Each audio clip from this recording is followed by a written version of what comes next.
Janwada farm house పరిసరాల్లో 2 రోజుల నుంచి అధికారులు సర్వే చేపట్టారు. బుల్కాపూర్ నాలాను ఆక్రమించి నిర్మాణం చేశారన్న స్థానికుల ఫిర్యాదుతో నీటిపారుదల రెవెన్యూ అధికారులు రంగంలోకి దిగారు. ఫామ్ హౌస్ పరిసర ప్రాంతాల నుంచి సుమారు కిలోమీటర్ వరకు ఉన్న నాలాను పరిశీలించారు. సర్వేలో 6 అధికారుల బృందం పాల్గొంది. నాలా పరిధిలోని ఏ సర్వే నెంబర్లు వస్తున్నాయో వివరాలను సేకరించే పనిలో అధికారులు నిమగ్నమయ్యారు.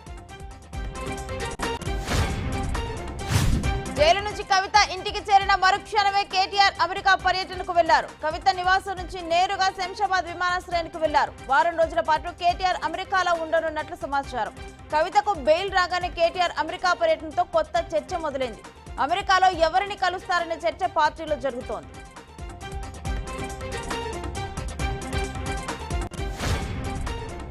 రీజనల్ రింగ్ రోడ్డు నిర్మాణాన్ని త్వరితగతిన పూర్తి చేయాలని సీఎం రేవంత్ రెడ్డి అధికారులకు ఆదేశాలు జారీ చేశారు. ఫ్యూచర్ సిటీ నేపథ్యంలో నిర్మాణాలు ఉండాలని సూచించారు. ఏపీలోని బందరు లేదా కాకినాడ పోర్టులకు అనుసంధానంగా ట్రై పోర్టు ఏర్పాటు చేయాలని సీఎం ఆదేశించారు. అది పూర్తయిన తర్వాతే గ్రీన్ ఫీల్డ్ హైవే కోసం రూపకల్పన చేయాలన్నారు సీఎం రేవంత్ రెడ్డి. వచ్చే నెల 1వ తేదీ ఆదివారం కావడంతో ఒకరోజు ముందుగానే పెన్షన్లు పంపిణీ చేయాలని ఏపీ సర్కార్ నిర్ణయించింది. సెప్టెంబర్ నెల పెన్షన్లను ఈ నెల 31న పంపిణీ చేయాలని ఆదేశాలు జారీ అయ్యాయి. గ్రామ వార్డు సచివాలయ ఉద్యోగులకు ఆదివారం సెలవు కావడంతో సర్కారు ఈ నిర్ణయం తీసుకున్నట్లుగా తెలుస్తోంది. నెలాఖరులోపు పింఛన్ల పంపిణీకి ఏర్పాట్లు చేయాలని ఇప్పుడే ఆదేశాలు జారీ అయినట్లుగా తెలుస్తోంది. జగన్ కు వరుసగా జలక్కులు తగులుతున్నాయి.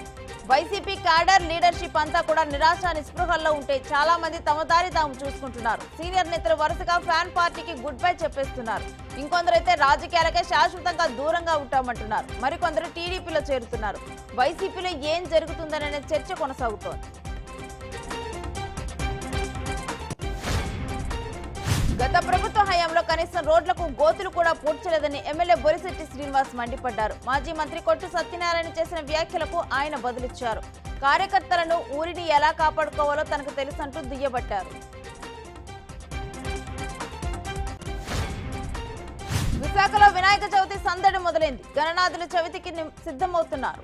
పర్యావరణ పరిరక్షించే విధంగా విగ్రహాలు తయారు చేస్తున్నామని నిర్వాహకులు వెల్లడించారు. 20 ఏళ్లుగా ఇదే వృత్తిలో కొనసాగుతున్నామని, వృత్తిని మానలేక ఇబ్బందులు పడుతూ దీని మీదే జీవనం సాగిస్తున్నామని తయారీదారులు చెబుతున్నారు. సీజన్ వస్తేనే తమకు డబ్బులు వస్తాయని చెప్పుకొస్తున్నారు.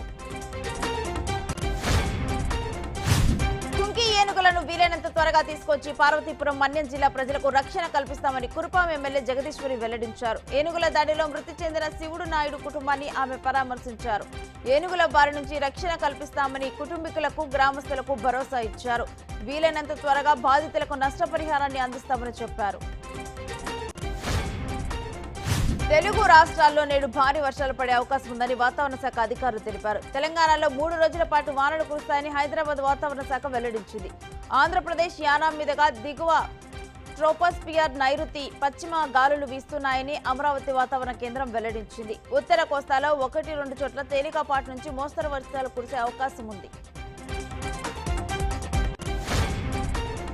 దేశంలో కొత్తగా 12 స్మార్ట్ ఇండస్ట్రియల్ కారిడార్ల ఏర్పాటుకు కేంద్ర కేబినెట్ ఆమోదం తెలిపింది. ఉత్పత్తి రంగానికి అధిక ప్రాధాన్యతనివ్వడం ద్వారా 10 లక్షల ఉద్యోగాలు వచ్చే అవకాశం ఉన్నట్లుగా అంచనా వేస్తున్నారు. మరో 30 లక్షల మందికి పరోక్షంగా ఉపాధి లభించనుంది. 10 రాష్ట్రాల్లో 28,602 కోట్ల పెట్టుబడిని కేంద్రం పెట్టనుంది. తద్వారా చాలా మందికి ఉద్యోగ ఉపాధి అవకాశం దక్కుతుందని కేంద్రం అంచనా వేస్తోంది.